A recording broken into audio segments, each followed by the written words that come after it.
안녕하세요. 코인 시장의 다양한 정보를 전달해드려 여러분들의 코인 투자에 힘이 되어주는 채널 코인활력소입니다.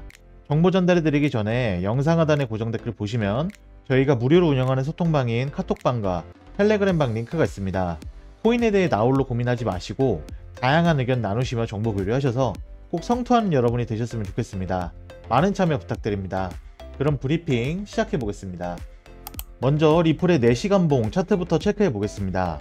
이전에 리플이 삼각수렴 돌파가 나왔을 때 추세가 밑으로 내려가면서 상승 패턴이 결국 하락 패턴으로 바뀔 가능성이 높다, 이렇게 말씀을 드렸습니다. 그 말씀드린 근거는 고점에서 나오는 모양과 저항의 형태, 그리고 갭 메우기 등을 이유로 말했었죠.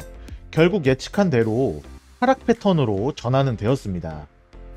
다음 1시간봉 차트를 체크해보면, 그래서 현재 차트는 어떤 모양이냐 라고 물으신다면 현재 차트는 수렴 형태는 아닙니다.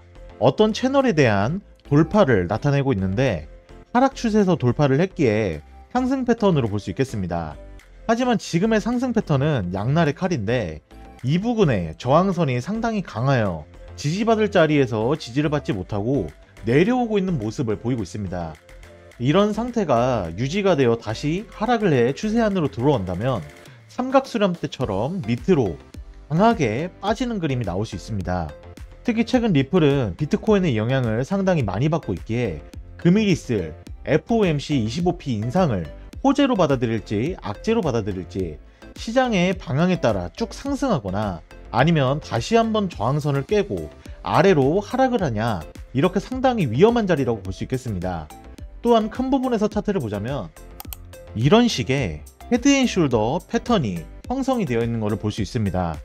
현재 헤드앤숄더 패턴을 보면 넥라인에 이탈이 나왔는데 다시 되돌림이 나왔죠. 이전 패턴을 봤을 때 이번 되돌림 또한 넥라인 이탈 후 같은 방향이 나왔기에 헤드앤숄더 패턴을 대입해 봤을 때 하락 가능성이 조금 더 커 보이는 상황입니다. 또한 하락 추세에서 돌파가 나왔음에도 불구하고 가야 할 자리에서 가지 못하고 저항을 받으면서 내려가고 있는 모습을 봤을 때 상승 패턴이 빠지면서 하락 패턴으로 바뀔 가능성도 제법 높은 상태입니다. 현재 리플의 차트는 고점에서 급등을 만든 이후에 고점에서 만든 형태들의 상승의 힙소를 보이면서 추세 돌파가 나왔다가 다시 밑으로 빠지는 그림이 매우 강하게 나오고 있습니다. 중단기 차트에서 이런 부분이 계속 나오고 있다는 것이기에 지금의 추세 돌파 부분에서도 상승 힙소의 여파가 그대로 다가올 가능성이 높다, 이렇게 볼 수 있겠습니다. 특히 금일은 FOMC와 같은 강력한 변수도 존재하기에 주의하셔야겠습니다. 추가적으로 현재 BTC 또한 30K 위에서 긴 횡보 끝에 이탈이 나왔기에 현재 시점에서 전체 시장을 보수적으로 바라보는 게 제일 이상적이라고 생각합니다. 무엇이 됐든 내려가면 주우면 그만인 것이고 올라가면 감사합니다 하면 될 것입니다. 장기 투자를 하시는 분들께는 차트 분석이 딱히 의미는 없으시겠지만 이런 흐름을 아셔서 나쁠 것 또한 없으며 단기 스윙 투자를 하시는 분들은 차트 참고하셔서 매매 대응해 보시기 바랍니다. 다음은 XRP 소송 관련 이슈입니다. 저명한 법률 전문가 머피는 최근 트윗에서 SEC가 판결에 대응하여 취할 수 있는 3가지 잠재적인 경로를 설명해 이슈가 됐습니다. 내용을 자세히 보면 SEC 테이블의 첫 번째 옵션은 중간 항소 요청을 제출하는 것인데 이 조치는 아직 최종 판결이 내려지지 않았기 때문에 토레스 판사와 항소법원 모두의 허가가 필요하다. 머피는 SEC가 현재 결정을 신속하게 번복하라는 게리 겐슬러에 대한 엄청난 정치적 압력으로 인해 이 길을 택할 것이라고 언급했는데 이유로는 코인베이스 및 바이낸스와 같은 거대 거래소에 대한 다른 주요 사건에 영향을 미치기 때문이라고 합니다. 두 번째 옵션은 SEC가 정기 항소를 제기하기 전에 랄센과 갈링하우스에 대한 방조 및 방조 주장에 대한 재판을 추구하는 것인데 또는 SEC는 랄센과 갈링하우스에 대한 청구를 즉시 철회하고 허가 없이 항소를 진행할 수 있다고 합니다. 마지막으로 현재 이 가능성에 대해 회의적이지만 합의를 할 가능성도 높다고 합니다. 그는 SEC가 리플과 합의하는 것을 주저할 수는 있다고 지적했는데 이유는 이렇게 리플과 합의를 하게 된다면 SEC의 규제권이 약해질 것이고 그들이 그렇게 싫어하는 판례라는 것이 남기에 주저할 가능성이 높다는 것이죠. 이러한 3가지 가능성에 대한 의견이 나올 때 스튜어트 알데로티 리플 최고 법률 책임자가 테크크런치 팟캐스트를 통해 리플은 법원 판결에 대한 SEC 항소 가능성을 배제하지 않고 있다 라고 밝혔습니다.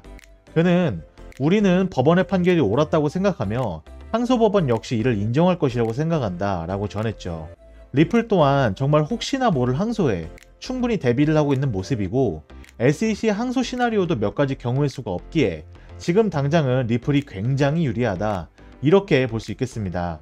다음은 SEC의 접근 방식이 잘못됐다는 이슈인데 마크 큐반이 SEC가 테라폼레스와 권도영 대표 사실을 언급하며 SEC가 리플 사건 판결이 잘못되었다고 주장한 것을 비판했습니다. 큐반은 XRP는 증권이 아니며 리플은 이를 분명히 밝혔다. 증권의 목적은 증권이 되는 것 뿐이다. 디파이, 중앙화거래소 구매자와 관련 구매자의 특정 상품 구매 이유를 알 수 없다. 하지만 블록체인을 살펴보면 토큰의 유용성 기반 거래가 존재한다는 사실을 알 수 있다. 또 그는 현재 SEC의 미션이 개인 투자자 보호가 아니라는 사실을 유일한 합리적 결론으로 제시할 수 있다. SEC는 지금까지 투자자를 보호하려고 한 적이 없다. SEC의 목표는 법적 책임을 부담하도록 하는 것이다. 갈수록 더 많은 법적 책임을 부담하도록 한다 라고 주장했습니다. 정작 큐바는 비트코인 맥시멀리스트라고 불리며 XRP에 대한 이견을 그렇게 많이 표출하지도 않던 인물이지만 이번 SEC 행동은 누가 봐도 억지였고 그 누가 봐도 정당한 사유는 아니었기에 한 인플루언서로서 SEC를 비판한 모습입니다. 그니까 야 내가 널 깔 정도면 SEC 너네 진짜 잘못한 거야 이런 느낌인 거죠. 이러한 SEC와의 소송 판결 이후 리플은 해외 커뮤니티에서 이런 별명으로 불리고 있습니다. 침체기에 머물러 있던 알트코인 시장에 활기를 불어넣었고 암호화폐 시장이 직면한 규제라는 적을 물리친 백기사라는 별명으로 불리고 있습니다. 핀테크 및 블록체인 투자사 피네키아 인터내셔널 소속 애널리스트 마테오 그레코는 리플의 승소는 알트코인 업계의 이정표가 될 수 있는 사건이다. XRP가 증권이 아니라면 다른 어떤 디지털 자산도 증권으로 간주할 수 없다고 보는 것이 타당하다 라며 승소 축하와 리플에 대한 리스펙을 남겼습니다. 이와 같이 해외에선 백기사라고 불리는 리플, 나쁘지 않은 별명 같네요. 리플 기술적으로나 인류적으로나 정말 대단한 코인입니다. 우리가 매수할 만한 가치가 있는 코인, 미래에도 꼭 살아남을 코인이네요. 다음은 XRP 유통량 관련 이슈입니다. 올해 들어 리플 토큰 판매가 급증을 했다고 합니다. 지금까지 리플은 총 22억 2천만 개 XRP를 판매했고 이는 월 평균 3억 1,500만 개의 토큰 판매에 해당됩니다. 이에 비해 2021년 XRP 판매량은 연간 20억 개, 월 평균 1억 6,600만 개로 집계됐는데 2022년 연간 판매량은 27억 5천만 개, 월 평균 2억 3천만 개로 밝혀졌습니다. 리플과 SEC의 소송이 진행되고 있음에도 XRP 판매는 2021년 이후 큰 폭 증가했지만 2023년 월 평균 판매량은 전년 대비 37%나 증가를 했습니다. 그래서 이게 XRP에게 어떤 영향이 있나 이게 제일 핵심인데 리플의 토큰 판매 증가는 XRP와 XRP 커뮤니티의 긍정적인 뉴스이자 부정적인 뉴스로 간주되기도 합니다. 토큰 판매 증가는 수요 증가를 반영하는 것으로 XRP의 성장과 보다 폭넓은 수용을 시사합니다. 특히 XRP 토큰 수요가 주로 기관 투자자들로부터 나왔다는 사실이 핵심인데 이는 XRP의 사용 사례가 암호화폐 공간을 넘어 확대되고 있음을 시사하죠. 다만 XRP는 디플레이션 메커니즘이 없기에 현 상황에서 토큰의 유통량 증가는 XRP의 가치를 떨어뜨릴 수 있기에 이 부분도 참고하시길 바랍니다. 이상 오늘 브리핑해드린 내용을 간단히 한 줄로 요약해드리면 첫 번째, 리플 하락 추세에서 돌파를 했지만 FOMC와 강력한 저항선을 뚫기는 어려워 하락 가능성이 크다. 두 번째, 리플 SEC 항소 준비를 충분히 대비 중이다. 세 번째, SEC 오늘도 1패 추가. 네 번째, XRP의 판매 증가는 수요 증가, 개인뿐 아니라 세력들 또한 매수량이 늘었다. 이 정도로 정리가 되겠습니다. 이상 금일 리플 XRP 브리핑은 마무리가 되었습니다. 금일 브리핑해드린 정보와 차트 분석, 코인 시황, 주요 일정 체크, 향후 전망 등 정보력이 모자라신 분들은 영상 하단의 고정 댓글에 문의하시면 무료로 운영하는 카톡방 및 텔레그램방 안내를 도와드려 실시간으로 체크하실 수 있게 도와드리겠습니다. 감사합니다.